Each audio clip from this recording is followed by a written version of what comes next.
Menton, qui est spécialisée depuis 2001 dans le domaine du développement personnel et bien-être de la personne. Elle obtient le premier titre professionnel et de réflexologue en 2015. Elle est présidente de l'association des réflexologues RNCP et la Fédération francophone des praticiens et enseignants de la réflexologie. Elisabeth, bonjour, bienvenue sur Happy Visio. Bonjour, bonjour. Je suis très contente et ravie d'être parmi vous aujourd'hui. Eh ben, nous aussi, merci beaucoup.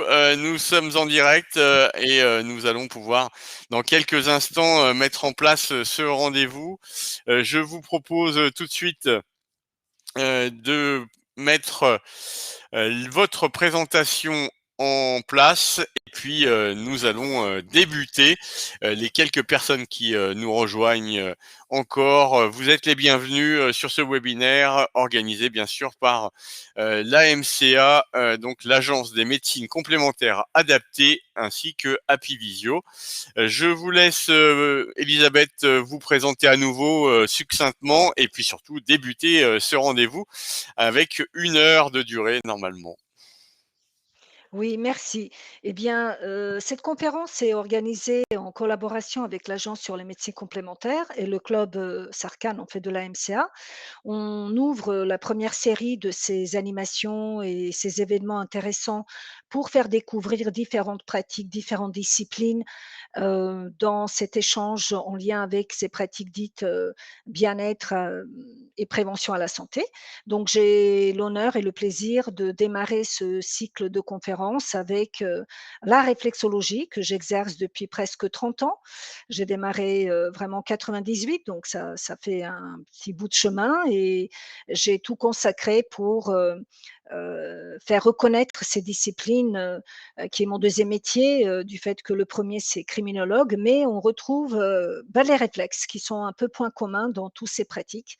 Donc, je pense que je vais accéder donc à la deuxième diapo pour vous montrer les objectifs, visés par cette, présentation. Donc, l'objectif premier, c'est de sensibiliser les personnes présentes, et ceux qui vont peut-être suivre par la suite, si un replay se met en place, pour découvrir donc la réflexologie, ses principes actifs, ses avantages, ses propriétés, son principe, je veux dire dans toutes les références, en lien avec les indications, les bienfaits aussi, l'évolution de cette pratique au travers, ces dernières années et permettre également peut-être apporter, un autre regard, une pluridisciplinarité dans les échanges avec, les gens inscrits et qui viennent peut-être, d'autres horizons. Tout ça pour favoriser une meilleure compréhension de nos pratiques, de nos disciplines, hem, lutter un peu contre les idées erronées et apporter un peu plus de clarté par rapport à cette, pratique, qui a toute sa place dans le domaine, du bien-être, santé, prévention, voilà. Donc je pense, avant de démarrer, on avait convenu un petit test de positionnement. Donc je ne sais pas trop, voilà, comment, notre cher Alexandre va procéder. Eh Voilà. ben, on va faire ça très simplement. Sur Happy Visio, on a la chance d'avoir effectivement l'opportunité de répondre à des sondages en direct. Il y a 6 questions de vrai ou faux à se positionner qui ont été établies par Elisabeth. Et comme ça va nous donner quelques premières réponses dans quelques instants avec Elisabeth qui va faire en direct la correction. On vous laisse quelques instants pour répondre à ces 6 questions. Merci par avance pour votre appui à la fin sur le bouton envoyer, le bouton vert qui est tout en bas de votre page lorsque vous aurez fini de descendre aux 6 questions. Merci Oui, là pour les quelques commentaires qui sont dans le chat. N'hésitez surtout pas, j'ai pas eu le temps de vous le dire, mais n'hésitez surtout pas à écrire des questions, des réactions dans le chat. Ça va alimenter bien sûr Elisabeth. Et puis je reste attentif à toutes questions pour justement les pousser vers Elisabeth en fin de conférence si on le peut, bien sûr. oui, je vois, les 6 questions, hein, que vous avez mis en sondage, c'est très bien. Je vois les arrivées des réponses, progressivement au fur et à mesure, donc c'est très bien.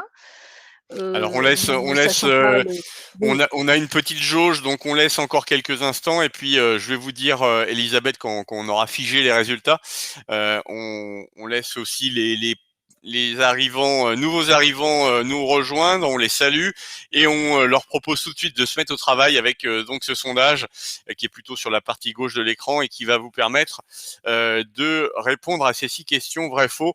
C'est tout simplement pour, se mettre en jambes après, ce repas peut-être que vous avez eu. Voilà, on essaye de redynamiser tout de suite cette conférence. Merci à vous. Oui, du fait qu'on est dans les stimulations et bien voilà, une autre manière de stimuler notre cerveau après, le processus, digestif qui est plutôt parasympathique. Là, Voilà. on Alors les empêche encore d'être plutôt relax. quelques instants pour arriver au bout de ce premier de cette ce sondage, pardon, je vais y arriver. La réflexologie est une thérapie comportementale cognitive. C'était la première des questions. On va dans quelques secondes, alors que beaucoup vous saluent, hein, Elisabeth, dans le chat. Et on a Merci, même un bah, salut de Guyane, et ça fait toujours plaisir, nous qui sommes aussi régulièrement en liaison avec la Guyane et le cycle aidant. Voilà, donc on salue nos amis guyanais et guyanaises.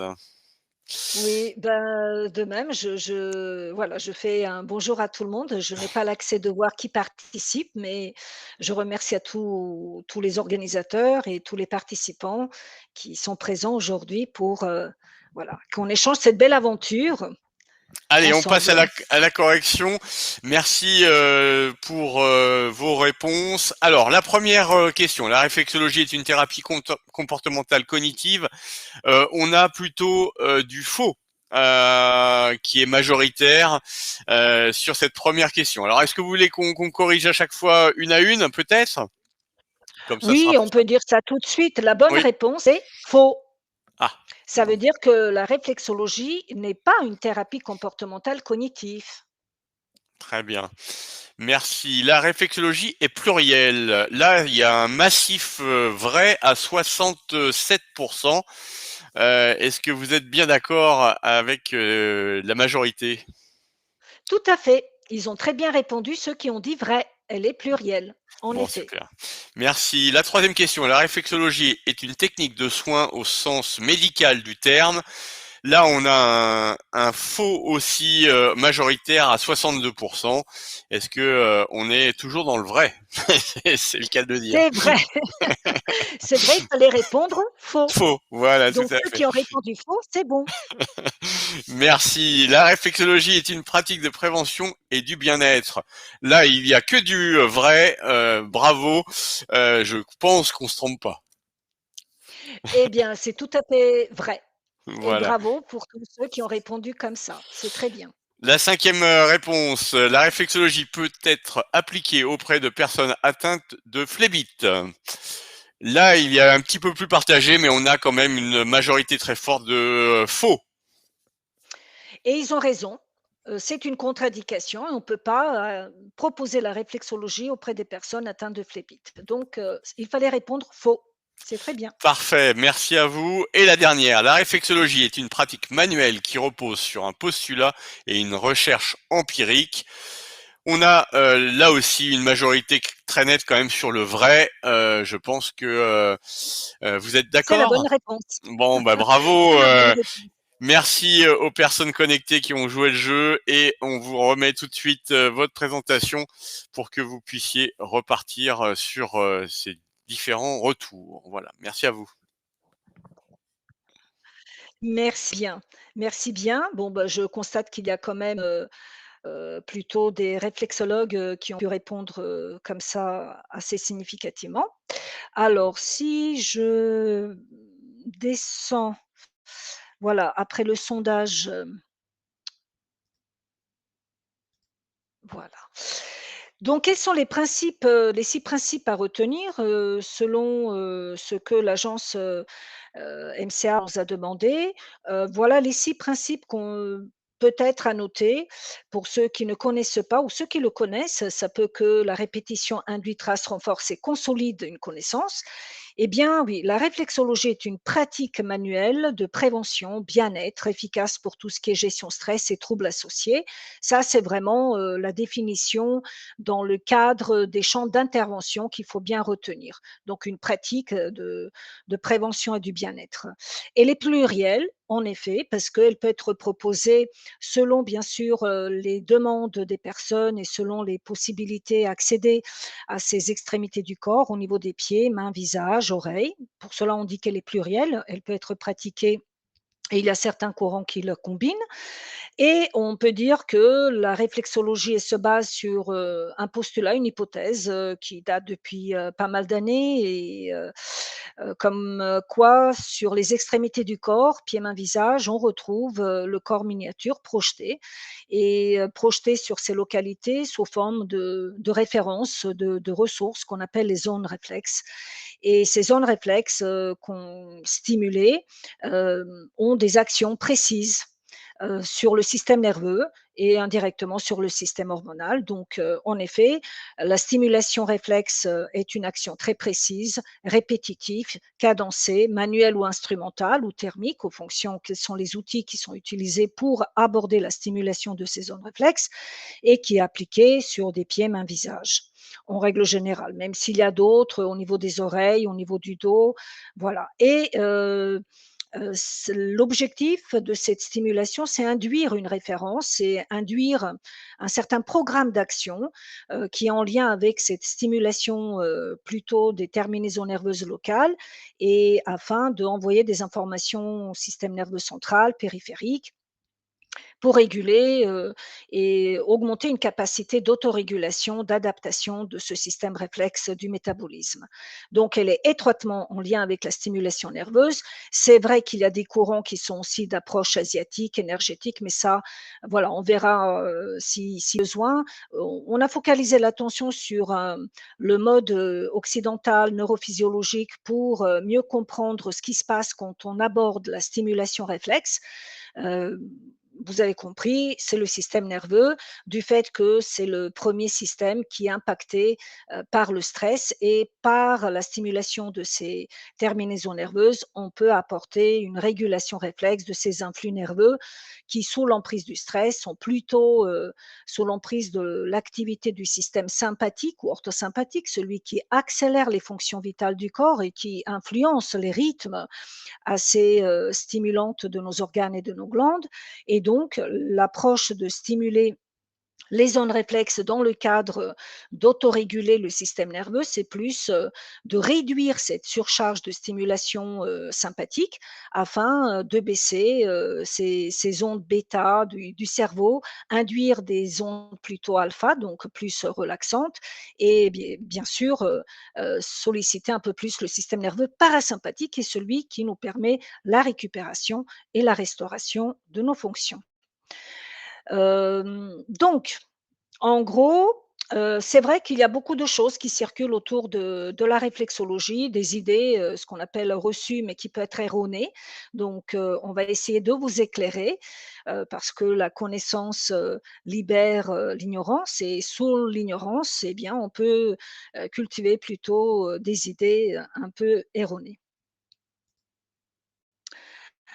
Alors, une des grandes idées reçues, par l'ignorance, méconnaissance, par manque d'information, certains considèrent que la réflexologie est une thérapie ésotérique, qu'elle est issue de la kinésithérapie. Certains pensent que c'est un simple massage esthétique. Déjà, avec ces 3 regards, portés sur ces disciplines, on voit bien, que la réflexologie, n'est pas dans ces 3 catégories au niveau de ces, idées reçues et également, elle n'est pas, en lien avec, d'autres idées, qui circulent, comme quoi la réflexologie peut être appliquée pour tout le monde, qu'il n'y a pas de contre-indication. Ça, c'est faux.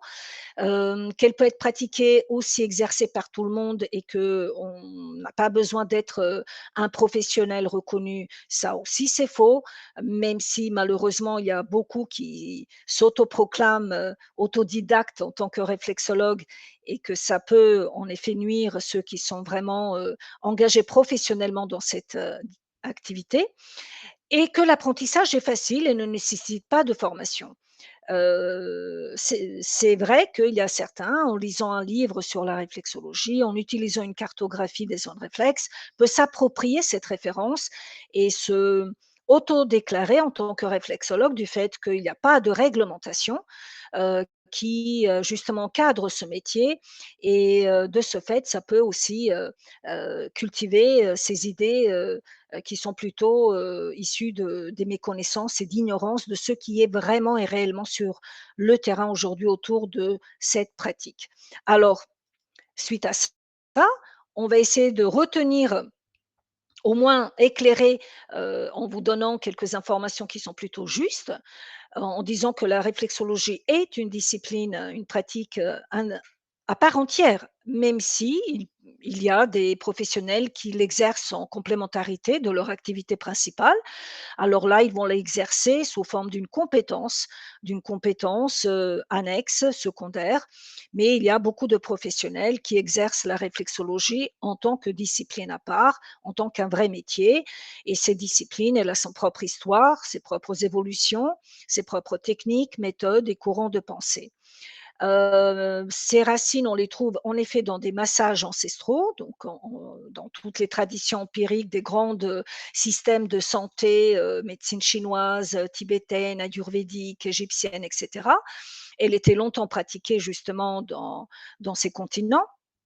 Mais la réflexologie comme terme, la science des réflexes, réflexologie, ce terme est moderne, moderne fin 19e siècle. C'est pour cela on appelle, cette approche occidentale, car elle était développée, courant 20e siècle par des médecins, américains, européens qui ont analysé, les rôles des réflexes, dans la régulation justement de ces systèmes, d'adaptation.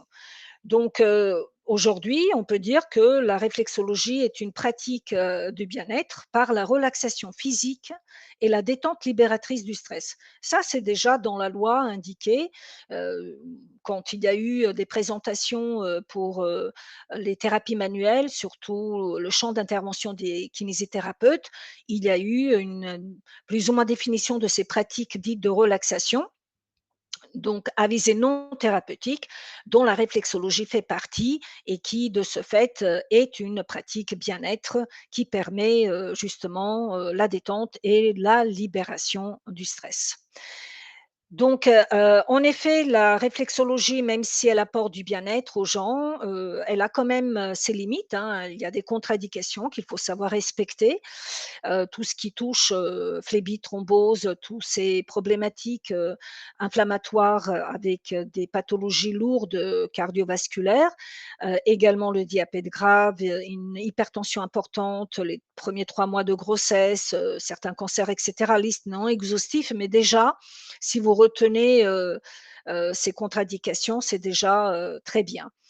Et bien sûr, on peut aussi avoir, certaines, méconnaissances du fait qu'on n'est pas complètement bien formé, que le praticien n'a pas suffisamment de compétences, de connaissances, d'expérience, parce que comme toutes ces pratiques, on se construit au travers, l'expérience et aussi, par des formations continues pour, entretenir, justement ce capital de savoir-faire et de savoir-être.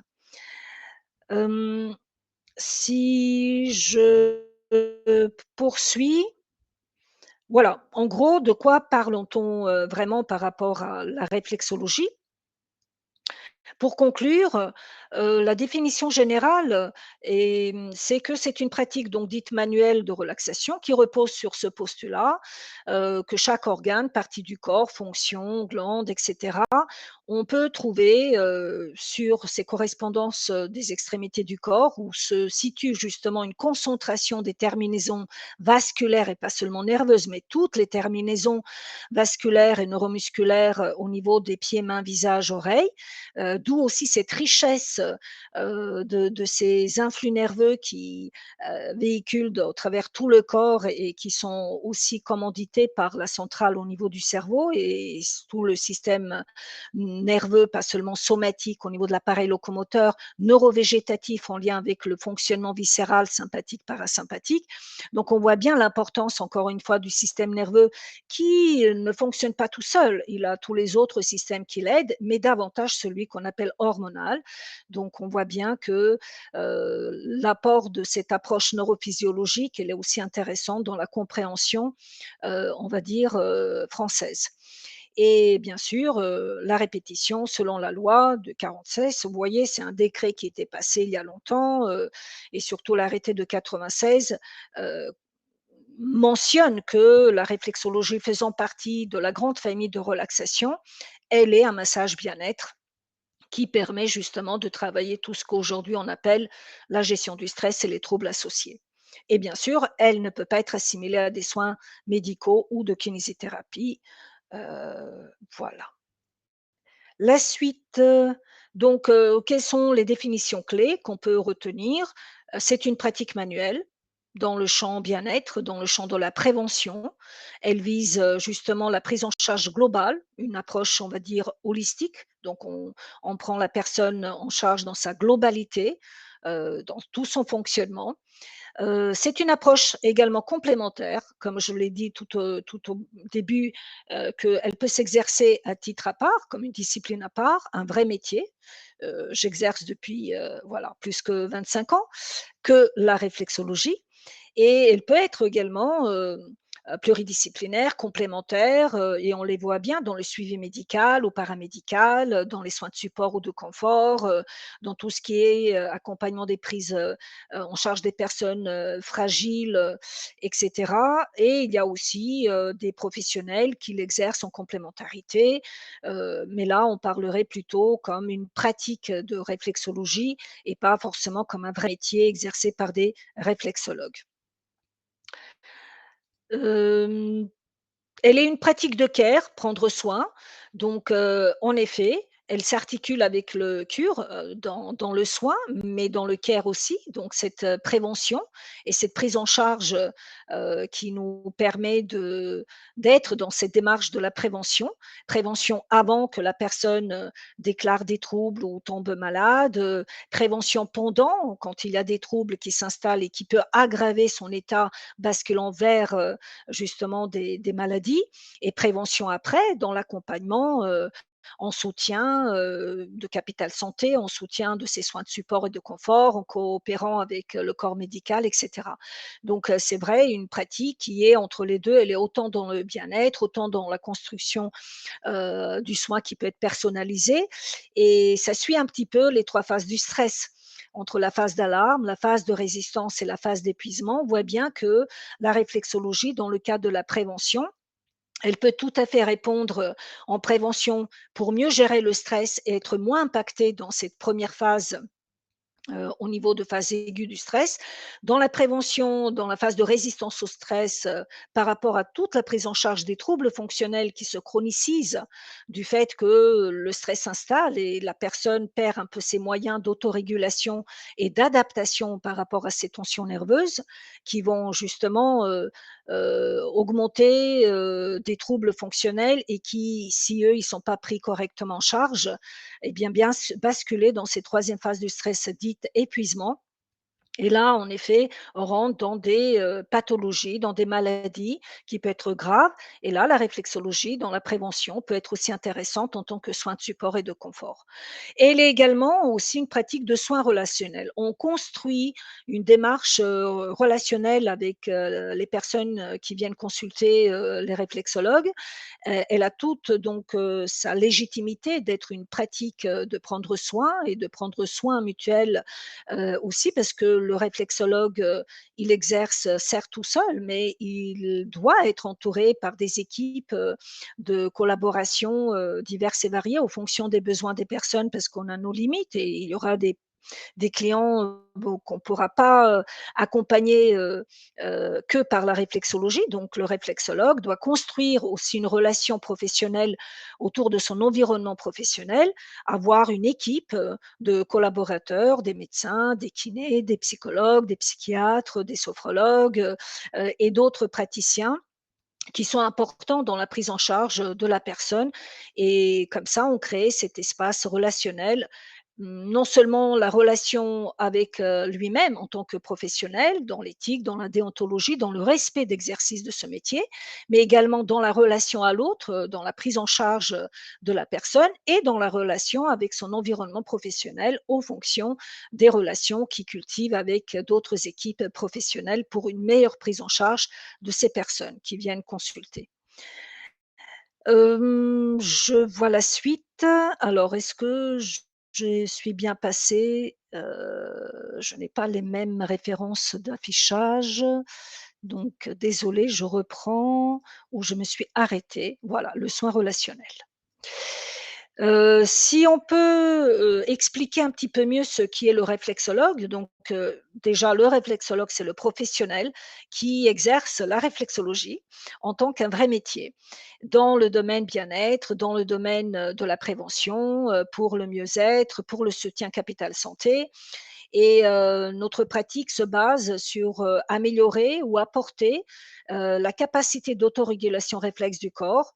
Donc notre corps, le métabolisme, les organes, les glandes, ils ont leurs propres fonctions, d'autorégulation réflexe et par la réflexologie, on peut aider, on peut venir au soutien de ce fonctionnement, neuro-hormonal du corps pour aider là où les personnes sont épuisées par le stress, là où les personnes vivent une tension et un stress chronique, là où la personne peut avoir une émotion assez violente, inattendue et provoquer un stress aigu.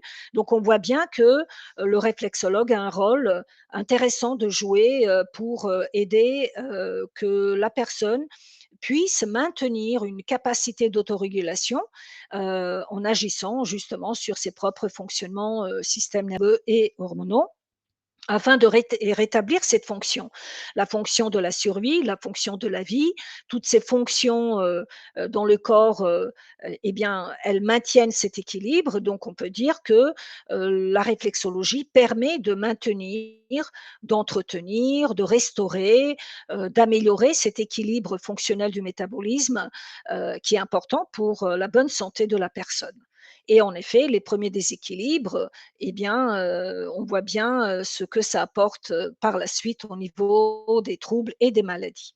Donc oui, on peut dire que, la réflexologie au travers le travail de stimulation réflexe régulière permet et favorise ce processus d'autorégulation. On n'est pas tous, égaux dans ce maintien de notre capacité, dans cette gestuelle, si je peux dire, d'autorégulation réflexe. Il y a des corps qui vont être, moins opérationnels, moins vifs, d'autres, qui vont être, un peu trop dans une surstimulation nerveuse et de ce fait, être plutôt dans une, orthosympathicotonie fonctionnelle, et d'autres qui vont peut-être, être plutôt dans un cadre de vagotonie, donc être, moins opérationnel, moins répondant, avoir moins de capacité d'être efficace. Donc c'est vrai que la réflexologie permet comme une sorte de balancier, réajuster ces équilibres entre ces fonctions viscérales, neurovégétatives, sympathiques, parasympathiques. D'avoir cette capacité que dans la journée, quand je me dépense, que dans la nuit, si je dors bien, j'ai la capacité de autoréguler ces fonctions de dépense. Mais malheureusement, le stress, et les angoisses et les états anxiogènes, surtout aujourd'hui, empêchent que les personnes puissent un peu s'apaiser, et avoir des nuits plutôt restauratrices.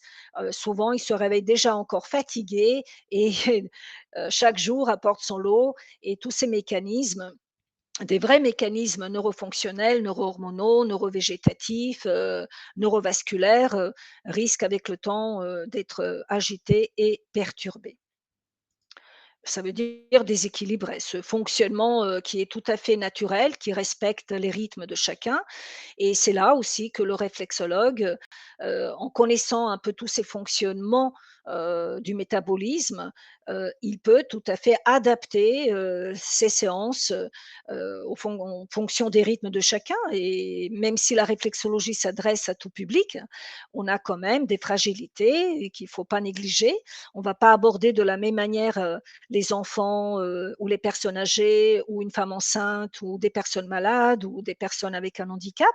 Donc ça, ce sont ce qu'on appelle des catégories de gens dites fragiles ou fragilisés par des événements de vie qui, peuvent également diminuer un potentiel, du système immunitaire. Donc même si elle peut être, proposée, là, je parle, indépendamment des contre-indications, hein. Les contre-indications, c'est une chose. La prise en charge des personnes dites fragiles, on doit adapter, des protocoles, on doit adapter dans la durée, dans le rythme, dans la densité, tensité et cetera, ces massages, ces stimulations, pour, que ces rythmes de chacun puissent être, au mieux respectés. Donc elle, on peut dire que la réflexologie, touche tous les secteurs. Elle peut être appliquée dans tous les secteurs d'activité peuvent être impactés par le stress et donc elle peut être dans un mode d'accompagnement, comme je vous l'ai dit, pour des personnes, fragiles, pour des personnes, de tout âge également, en respectant les consignes. Elle peut être aussi, très développée dans du milieu de sport, hein, pour la restauration, récupération, et la préparation, sportive. Elle peut également être proposée auprès des personnes atteintes des maladies, chroniques dégénératives, atteintes de cancer, soins palliatifs, bien sûr, heu, sous, condition que les réflexologues sont bien dûment formés dans cette prise en charge spécifique de ce profil de personnes. Et également, elle est, tout à fait, proposée dans les entreprises, dans le cadre de qualité de vie, des conditions du travail, pour la prévention et gestion du stress. Donc on voit bien que le secteur, de l'application de la réflexologie, elle est assez vaste et du fait que les bienfaits, sont aussi multiples et touchent, la plupart des personnes parce que, tout le monde tend vers, une détente, vers une relaxation. Davantage aujourd'hui, le stress qui est à l'origine de beaucoup de dysfonctionnements et de nombreux troubles fonctionnels. Pour réduire l'état d'anxiété qui va avec, les surmenages, et ces angoisses et ces anxiétés qui peut se manifester du fait que la personne vit trop dans un stress, dit chronique.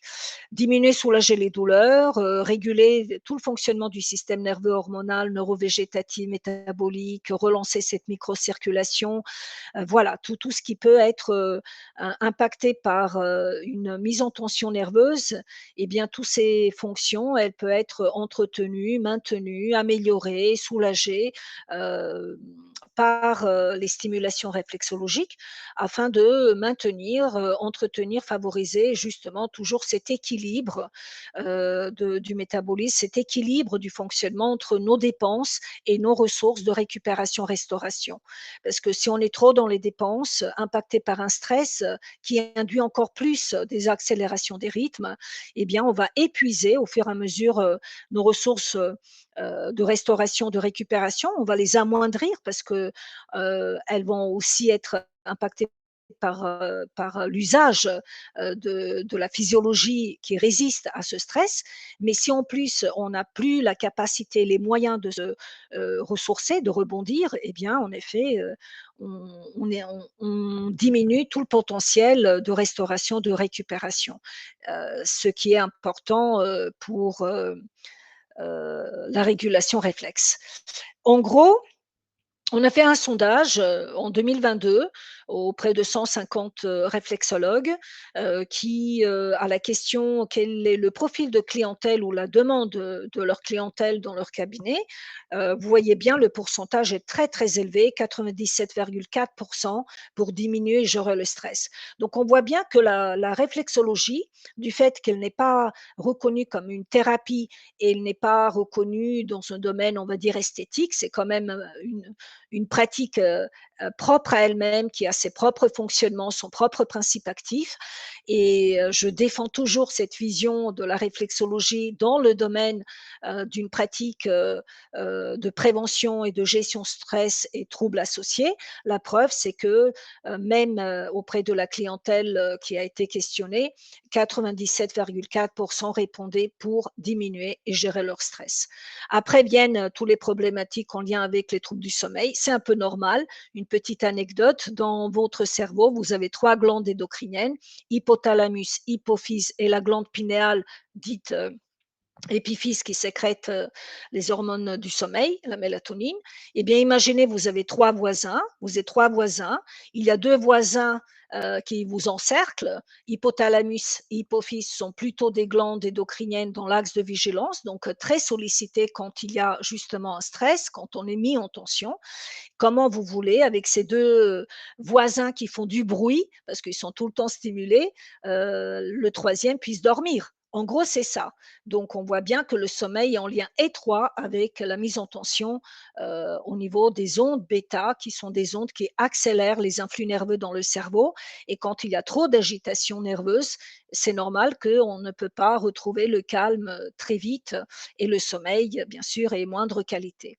Et également, il y a 76,9 pour les douleurs, du fait que les dernières récentes nous ont constaté, et j'échange beaucoup avec les médecins algologues, hein, les médecins de la douleur, ils disent que la réflexologie peut être intéressante auprès des personnes qui souffrent des douleurs du fait de leur système nocicepteur défaillant. Vous voyez, la douleur, elle est gérée par un système propre à son fonctionnement.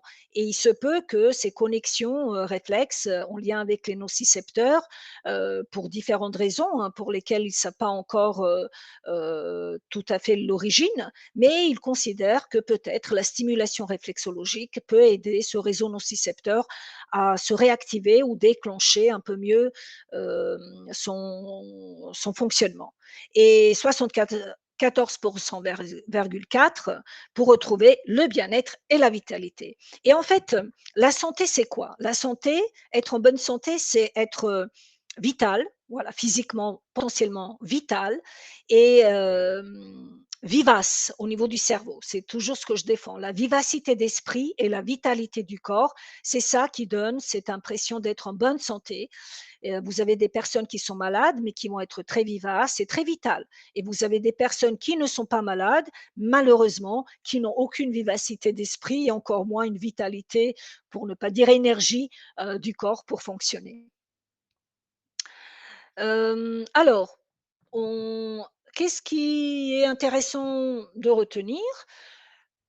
Retenir par rapport à la réflexologie, voilà, je même si la réflexologie, elle est exercée en France, plus que 30 ans. Moi, je pense que les premiers réflexologues, je parle pas des ostéopathes, et là, je rends au passage hommage à docteur Martine Fort-Alderson, qui était, une des pionnières à œuvrer, pour, induire la réflexologie en France. Je rends, bien sûr, Mireille Meunier qui a été précurseuse, de cet développement de la réflexologie, même si c'est issu énergétique chinoise, mais elle a quand même basé des bases en créant les premières fédérations, la FFR, puis la FFER. Mais pendant toutes ces années, on a fonctionné la réflexologie comme, on va dire, une discipline un peu bien-être, certes, entre les copines, copains, les ateliers, les salons, mais sans lui donner vraiment une compétence professionnelle, une ressource valorisante, crédible en tant qu'une vraie pratique professionnelle. Cette reconnaissance est venue en 2015 avec le premier titre RNCP, ce sont des premières certifications professionnelles reconnues par l'État au niveau 6, un bac plus 3, ce qui est pas négligeable.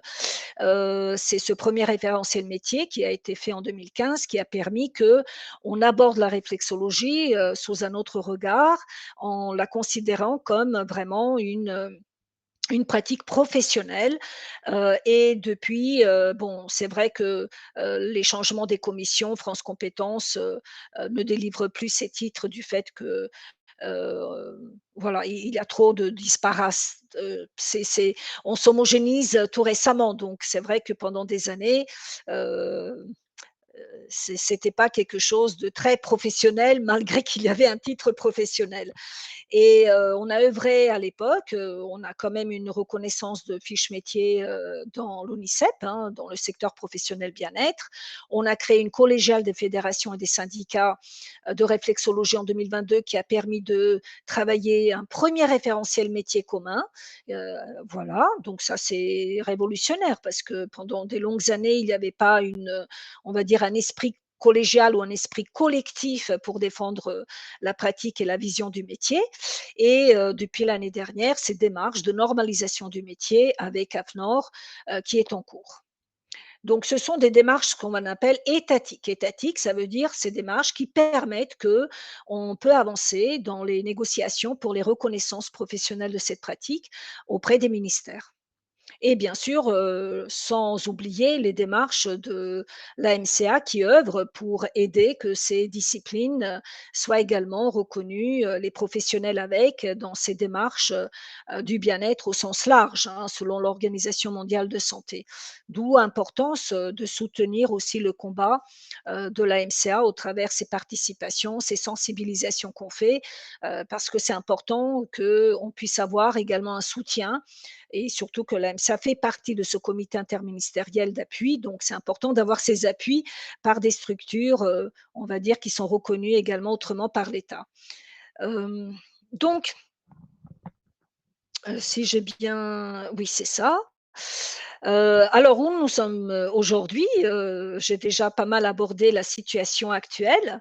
Donc elle n'est pas réglementée, donc la réflexologie, le métier de réflexologue n'est pas réglementé. Depuis 2024, on n'a aucun titre RNCP. Il y a eu 6 centres qui avaient, les titres, mais avec différents niveaux. Il n'y a pas de renouvellement attribué, du fait que tout le domaine bien-être est suspendu, du fait qu'il n'y a pas un encadrement structuré de ce domaine dit bien-être.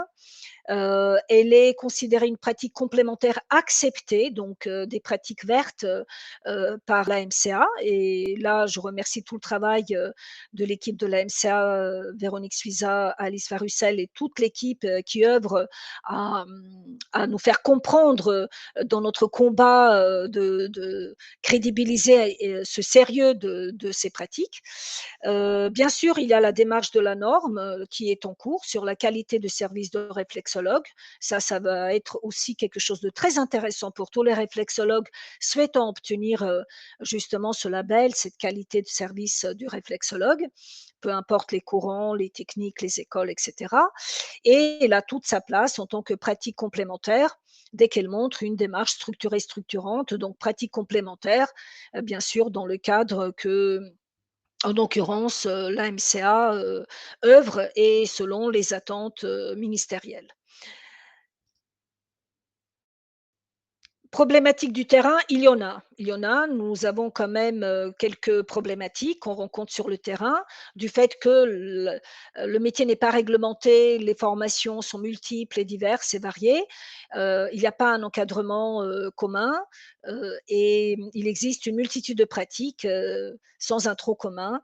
Il n'y a plus des titres, non plus de RNCP qui permettaient que, cette profession pouvait continuer à être, reconnue dans sa démarche. Donc, il y a une multitude de formations de courte durée, de aucune durée, autodidactes, et c'est pour cela que peut-être les démarches qu'on avait fait au sein de la collégiale avec le référentiel commun et avec, la norme permet de structurer un petit peu mieux, en interne cette discipline, cette pratique, défendre cette vision du métier de réflexologue pour préserver, déjà, son unité, en tant que discipline à part et bien sûr apporter, une crédibilité, une notoriété, auprès d'autres professionnels et davantage ceux qui, considèrent que notre pratique est issue de charlatanisme et cetera et pas fondée. Bien sûr, c'est une pratique manuelle. Il y a beaucoup qui proposent en distanciel. N'oublions pas que c'est quand même une pratique du toucher, donc c'est important aussi assurer, les formations en présentiel pour qu'il y a cette supervision par rapport, au formateur et le praticien. Pour exercer cette pratique, oui, il y a quand même un niveau de connaissance nécessaire à acquérir, une maîtrise de la technique. Il y a plusieurs techniques, il y a plusieurs méthodes de travail, la posture, la déontologie, donc il y a beaucoup de choses, sur lesquelles je peux dire que même on commence que maintenant à peine de structurer une vision, du corps du métier, professionnel de réflexologue. Et bien sûr, très peu d'études scientifiques cliniques qui montrent, le bénéfice, en fait, les bienfaits, sur, le cadre de la méthodologie scientifique clinique. On a très peu de preuves, basées sur cette méthodologie scientifique clinique, parce que c'est une autre démarche. La recherche clinique est très coûteuse et elle exige également un niveau de connaissance et de compétence. On ne s'improvise pas chercheur de jour au lendemain. La méthodologie est très particulière. Donc, les priorités, ce qu'on considère, c'est donner un cadre, vraiment un cadre, par rapport, pas seulement pour les usagers, pour éviter toutes sortes de dérives, par rapport aussi à ces professionnels qui exercent, avec, toute, leur volonté de s'engager, s'investir sérieusement, compétents et cetera. Donc il nous faut un cadre, ce cadre, en lien avec la reconnaissance, de ces pratiques, donner un cadre même légitime du bien-être. Ce que je dis, il faut que l'État, et les instances ministérielles ouvre le champ de reconnaissance du domaine bien-être, bien-être large, en lien avec la définition de l'Organisation mondiale de santé. Et dans ce champ d'intervention bien-être, prévention à la santé, eh bien, il n'y a pas seulement la réflexologie, il y a la sophrologie, il y a le shiatsu, il y a l'ostéopathie, il y a plein d'autres techniques et pratiques qui peuvent être intéressantes dans le domaine de la prévention et bien-être. Il faut que les titres RNCP ou des agréments spécifiques soient à nouveau accordés auprès des écoles qui peut certifier cette compétence de l'activité professionnelle de réflexologue ou trouver une branche professionnelle et rattacher ces disciplines dites de bien-être à une branche professionnelle existante ou carrément créer une nouvelle branche professionnelle dédiée à ces pratiques dites du bien-être à la santé. Identifier, répertorier également, c'est intéressant, ces professionnels réflexologues certifiés. Ça commence, on a le réseau de praticiens par la MCA, même par la plateforme Happy Visio.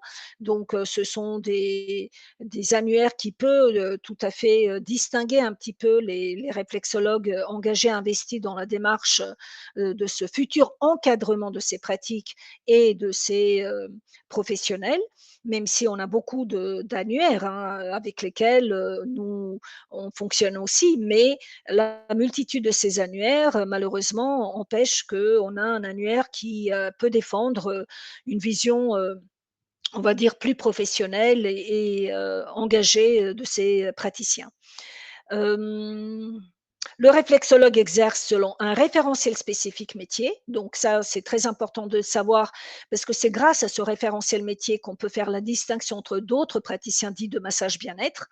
Donc, le référentiel métier, il est composé de plusieurs blocs de compétences et le réflexologue qui exerce selon ce référentiel, donc, il est compétent, par le biais de sa formation, respecte et il a appris selon le référentiel ces blocs de compétences, qui les met en pratique et qui le distingue des autres praticiens qui exercent la réflexologie, mais dans un cadre de massage bien-être complémentaire comme praticien en réflexologie, ce qui le différencie d'un réflexologue qui répond à ce cahier de charge et à cette future norme à venir.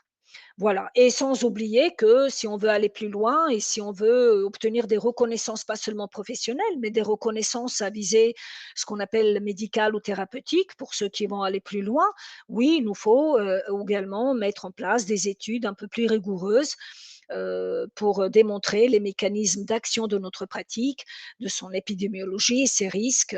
Voilà, ça revient un peu à ce que je vous ai dit au niveau de manque de recherche clinique dans ce domaine-là, et pas seulement dans le domaine de la réflexologie, hein, dans tout le domaine en lien avec ces pratiques dites de prévention et bien-être. Alors, qu'est-ce qu'on peut conclure à la fin? Comment on peut conclure? Il faut savoir que derrière le mot réflexologie, donc c'est ce qu'on appelle l'étude des réflexes, le mot commun de toutes nos pratiques, de toutes les techniques, de toutes les méthodes, c'est la stimulation des zones réflexes. Là, sur ce point-là, tout le monde est d'accord, il n'y a pas d'embrouille, il n'y a pas moi je suis meilleur que quiconque. Voilà, la stimulation des zones réflexes. Ce qui nous différencie des courants, des méthodes de pensée, etc., c'est la manière comme on aborde ce travail de stimulation. Entre ceux qui vont aborder la stimulation des zones réflexes inspirée par une méthode asiatique, énergétique chinoise, Yin Shan, instrumentale ou pas instrumentale, d'autres qui vont s'inspirer par la méthode Ingam ou par les méthodes issues de thérapie manuelle de l'ostéopathie, etc. Vous voyez, c'est très important pour le réflexologue déjà de clarifier lui-même sa posture de positionnement. Car les personnes, les usagers vont aller d'un réflexologue à l'autre et si le réflexologue lui-même ne donne pas son cadre à la personne de dire voilà, moi j'exerce la réflexologie. Certes, on a une cartographie, on stimule les zones réflexes, mais moi je suis du courant tel et tel. Je pratique de telle manière. Est-ce qu'en reptation? Est-ce que par des doigts de pression? Est-ce qu'avec un instrument?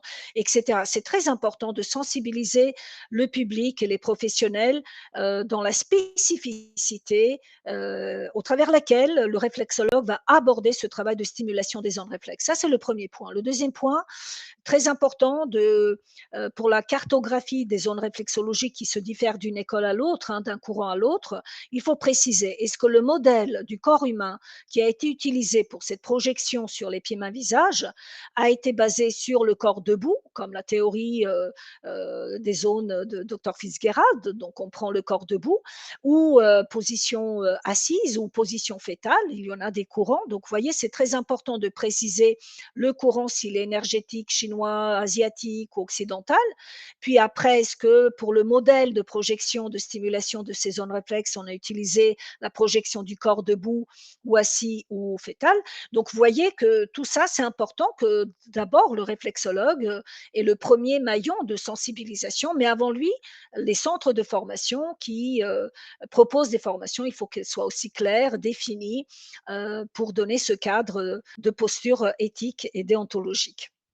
Voilà, donc ça c'était quelque chose que je voulais vous préciser et je ne sais pas si c'est voilà, ça c'est la bonne. Je pense qu'on arrive vers la fin. Toutes sortes de confusions, ben voilà, c'est comme je vous ai expliqué, c'est pour cela on a engagé ces démarches, avec, une vingtaine d'écoles de réflexologie, plusieurs organisations professionnelles, fédérations et syndicats, afin de, travailler sur cette qualité de prestation de service. La norme future qui est volontaire, hein, elle ne va pas être imposée. Chacun est libre de choisir est-ce qu'il veut s'engager à être, structuré dans ce cadre-là, ou pas. Donc ça, c'est en cours, on vous tiendra au courant et et là, c'est quelque chose, en lien avec, bah, ça rejoint ce que je vous ai expliqué par rapport à différents courants et les limites qu'on a par rapport à ces enjeux en lien avec la recherche, clinique. Il y a très peu d'études en France, donc il faut un peu peut-être, aussi, même si ce sont 2 démarches, séparées, différentes, hein, il faut œuvrer sur les 2. Il faut œuvrer sur la reconnaissance professionnelle et sur, en effet, une évolution de reconnaissance à visée thérapeutique qui est assez complexe. Eh bien, je vois que je suis arrivée, vers la fin de mon exposé. J'espère que, voilà, ce que j'ai pu partager était assez clair pour vous tous. Sinon, pour terminer, je vous conseille vivement de vous procurer, le petit livre, travaillé, voilà, avec plusieurs réflexologues, plusieurs organisations professionnelles, plusieurs, professionnels, d'autres corps de métier avec l'agence, MCA qui a sorti une série de ces petits livres sur chacune des disciplines. Donc, je vous conseille vivement de vous procurer pour aller plus loin au travers ces 20 grandes questions pour comprendre la réflexologie.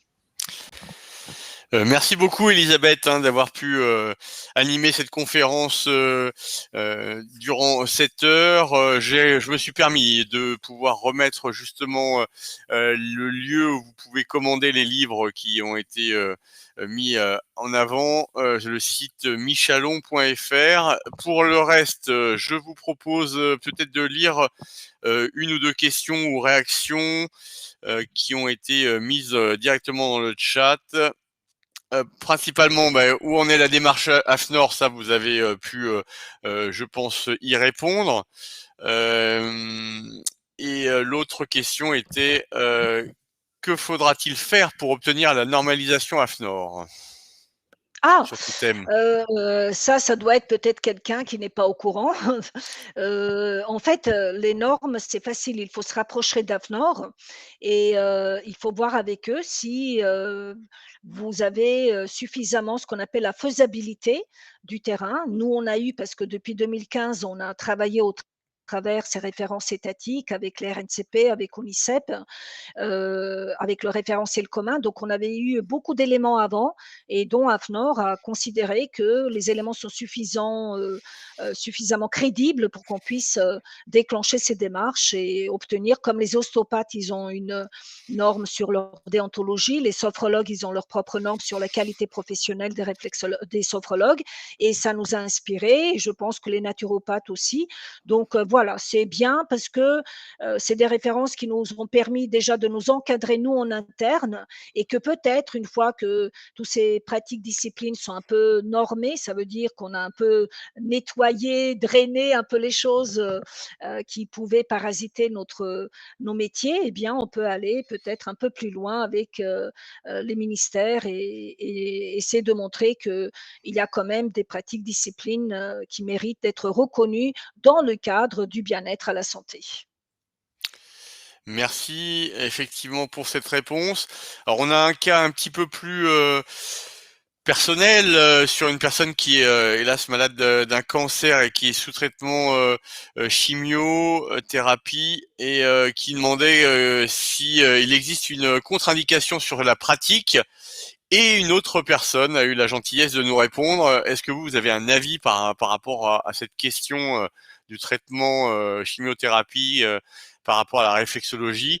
La personne qui répondait nous disait qu'elle l'appliquait, elle, à l'Institut Curie, des séances de réflexologie au sein de l'hôpital, mais je préfère vous reposer la question malgré tout. Oui, c'est un sujet assez délicat, en effet. Alors, tout ce qui est, la prise en charge des personnes, fragiles et déjà atteintes des maladies graves, c'est bien d'être entouré par, l'équipe médicale et avoir leur avis, leur, approbation, parce qu'ils ont quand même, eux, les accès directs dans les dossiers des patients. Il y a des réflexologues qui interviennent au nom de la Ligue, contre le cancer. Après, ils ont probablement des protocoles adaptés. C'est vrai qu'on ne fait pas des vraies stimulations, on va plutôt travailler une relaxation issue de la réflexologie qui permet d'aider ces personnes au moins dans les prises en charge des effets secondaires. Ça peut aider à diminuer leur stress déjà, l'angoisse par rapport à la maladie en elle-même, par rapport Au aux traitement. effets peut-être médicamenteux, traitements, etc. Et Mm. en plus, c'est une autre relation qui est non médicamenteuse. Vous voyez, ça peut être en complémentarité dans les soins de support et de confort. Après, moi, je suis pas je veux dire professionnel, comment on dit, expert dans cette matière. Bien Il sûr. y a certains qui sont très spécialisés dans ce profil d'accompagnement des personnes. Il faut être prudent parce qu'on ne sait jamais, c'est quand même des pathologies lourdes. Comme vous Voilà. l'avez dit, il vaut mieux être accompagné de l'équipe médicale en charge pour être sûr de pouvoir s'appliquer ces actes de C'est ça. réflexologie. Merci beaucoup, Elisabeth Breton, qui avait Merci à pu vous. nous accompagner durant cette heure. Je rappelle qu'il y a un petit sondage de satisfaction qui va nous permettre de mesurer justement cette satisfaction autour de ce rendez-vous qui a été très largement plébiscité dans le chat et on remercie tous ces commentaires positifs. Je vous souhaite une très bonne fin de journée, Merci à vous. Elisabeth, et au plaisir de retravailler ensemble. Merci. Merci, merci. Au Au revoir. revoir. Je ne sais pas si je dois Alors, je vous avais terminer. juste à couper caméra et micro pour le moment et surtout éventuellement à couper le petit onglet en haut. D'accord. On remercie bien sûr Merci. l'agence Merci à vous, Elisabeth. On remercie l'Agence des médecines complémentaires adaptées, l'AMCA, qui a été à l'initiative de ce rendez-vous. Et merci aux équipes Happy Visio pour avoir pu nous accompagner sur ce premier webinaire. J'espère qu'il en appellera d'autres sur cette vulgarisation des différentes activités de médecine complémentaire. Aujourd'hui, c'était la réflexologie et c'est bien